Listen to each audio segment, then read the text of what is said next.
कल सारे सर्वदलीय बैठक में मैंने ये विषय उठाया था आम आदमी पार्टी की ओर से कि देश के करोड़ों लोगों के सिर के ऊपर अंधेरे के बादल मंडरा रहे हैं।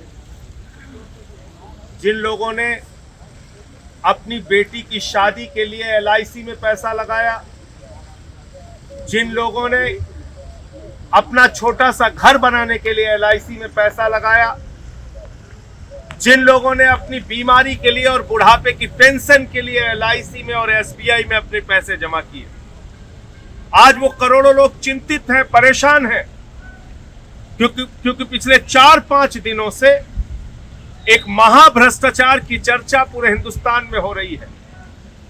और वो चर्चा कोई और नहीं, नरेंद्र मोदी जी के सबसे करीबी मित्र अडानी के भ्रष्टाचार की चर्चा है। और ये भ्रष्टाचार क्या है जिसकी वजह से देश के निवेशकों का 4.5 लाख करोड़ रुपए डूब गया। टैक्स हेवन कंट्रीज में फर्जी कंपनियां अडानी खोलते हैं और उन फर्जी कंपनियों के जरिए अपनी ही कंपनी के शेयर खरीदते हैं, उन कंपनियों के शेयर के दाम बढ़ाते हैं और दाम बढ़ाकर बड़े बड़े बैंकों से लाखों करोड़ रुपए का लोन ले लेते हैं। आज अडानी के ऊपर 2.5 लाख करोड़ रुपए का कर्जा है। LIC ने 87,000 करोड़ रुपए के अडानी के कंपनियों के शेयर खरीदे। नरेंद्र मोदी जी बताइए किसके कहने पे खरीदे? SBI ने हजारों करोड़ का लोन दिया अडानी को। नरेंद्र मोदी जी सामने आइए और बताइए किसके कहने पे ये किया। आज देश के करोड़ों लोगों के दिमाग पर जो चिंता की लकीरें हैं, उसका जवाब प्रधानमंत्री नरेंद्र मोदी जी को देना चाहिए। और बड़ी अजीब बात है, कल मैंने सुना अडानी ने कहा यह हिंडनबर्ग की रिपोर्ट भारत पर हमला है। कल को किसी जेब कतरे को थानेदार पकड़ेगा, कहेगा साहब ये थानेदार को बोलेगा वे भारत पे हमला हो गया। जो व्यक्ति देश के करोड़ों लोगों की जेब काट रहा है, उसके भ्रष्टाचार को उजागर करना भारत पे हमला कैसे हो गया? आम आदमी पार्टी ये कहना चाहती है कि देश के करोड़ों लोगों के भविष्य पर हमला अडानी ने किया है। उसका जवाब प्रधानमंत्री नरेंद्र मोदी जी को देना चाहिए। और अगर भारत पे हमला हो गया तब तो प्रधानमंत्री को जरूर बोलना चाहिए, राष्ट्रीय सुरक्षा सलाहकार को भी बोलना चाहिए, रक्षा मंत्री और गृह मंत्री को भी बोलना चाहिए।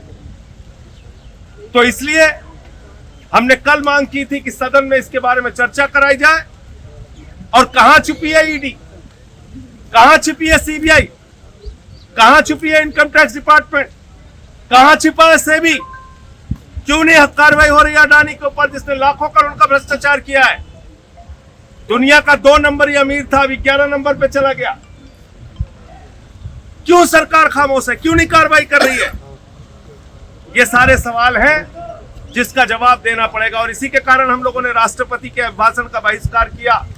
राष्ट्रपति जी के प्रति सम्मान में कोई कमी नहीं है, लेकिन ये जो एक महाभ्रष्टाचार और घोटाला हुआ है, नरेंद्र मोदी जी के सबसे करीबी मित्र जिसके नाम मोदी जी ने कोल इंडिया कर दिया, जिसके नाम पे माइनिंग कर दी, जिसके नाम पर तेल कर दिया, जिसके नाम पर बिजली कर दी, जिसके नाम पर पानी कर दिया, जिसके नाम पर पोर्ट कर दिया, जिसके नाम पर एयरपोर्ट कर दिया, जिसके नाम पर सीमेंट फैक्ट्रियां कर दी, जिसके नाम पर स्टील फैक्ट्रियां कर दी, हिंदुस्तान की लाखों करोड़ की संपत्ति एक व्यक्ति के हवाले कर दिया।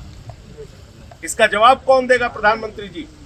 जो व्यक्ति आपकी पार्टी को चंदा देता है, जिसके हवाई जहाज में आप घूमते हैं, आज उसके नाम से इतने बड़े लाखों करोड़ के भ्रष्टाचार का मामला उजागर हुआ है। इसका जवाब आपको सामने आकर देना पड़ेगा।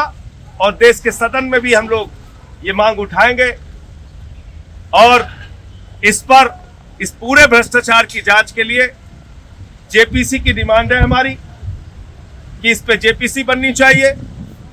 और ये जो एक प्रकार से ये इतना बड़ा वित्तीय भ्रष्टाचार हुआ है, फाइनेंशियल फ्रॉड हुआ है, इसकी जांच करा के पूरे देश के सामने सच आना चाहिए। उन करोड़ों लोगों की चिंता दूर करनी चाहिए सरकार को, जो आज भयभीत है, डरे हुए हैं, क्योंकि वो कई बैंकों से मार खा चुके हैं, पहले भी उनका पैसा डूब चुका है। आज वो लोग जो बेटी की शादी के लिए, बुढ़ापे की पेंशन के लिए, अपना घर बनवाने के लिए, बीमारी के संकट में पैसा काम आएगा ये सोच के जिन लोगों ने अपनी पूंजी जमा की थी, आज वो सारे लोग घबराए हुए हैं, उनके घरों में चूल्हे नहीं जल रहे हैं। उसका जवाब सरकार को देना चाहिए। संजय जी, राष्ट्रपति के अभिभाषण के दौरान चर्चा करने का समय मिलता आपको, आप ये बातें वहां भी उठा सकते थे। राष्ट्रपति के अभिभाषण में महामहिम राष्ट्रपति जी के द्वारा लिखा गया एक भी शब्द नहीं होता। ये सरकार के लिखी गई घोषणाएं होती हैं, सरकार के लिखी हुई योजनाएं, उनके झूठे दावे, उनके झूठे वादे होते हैं। कल जब हम लोगों ने कहा कि इन विषयों के ऊपर चर्चा कराइए, सरकार ने कोई जवाब नहीं दिया। डेमोक्रेसी के अंदर, लोकतंत्र के अंदर और क्या तरीका है? मैं सुन रहा था एक हास्यास्पद तर्क हमारे देश के प्रधानमंत्री ने दिया, और वो कह रहे हैं कि एक आदिवासी महिला राष्ट्रपति के अभिभाषण का हमने बहिष्कार किया। प्रधानमंत्री जी, देश की करोड़ों वो आदिवासी महिलाएं जो सब्जी की दुकान लगाती हैं और बचत होती है तो एसबीआई में, एलआईसी में पैसा लगाती है, उनको आपसे जवाब चाहिए। वो करोड़ों लोग जो ऑटो चलाते हैं, वो दलित, वो पिछड़े, वो गरीब आदमी जो अपनी गाड़ी कमाई का पैसा मजदूरी करके एसबीआई में, एलआईसी में जमा करते हैं, आज वो सारे लोग आपसे जवाब मांग रहे हैं। अगर आपके मन में वाकई आदिवासियों के प्रति, दलितों के प्रति, पिछड़ों के प्रति, गरीबों के प्रति, इस देश के लोगों के प्रति सम्मान है तो सामने आइए और ये लाखों करोड़ के भ्रष्टाचार का जवाब दीजिए। संजय जी, बजट कल पेश होने जा रहा है, उसको लेकर के क्या समस्या आपको? बजट आने के बाद ही बोलेंगे। देखिए, उम्मीद क्या कर रहे हैं?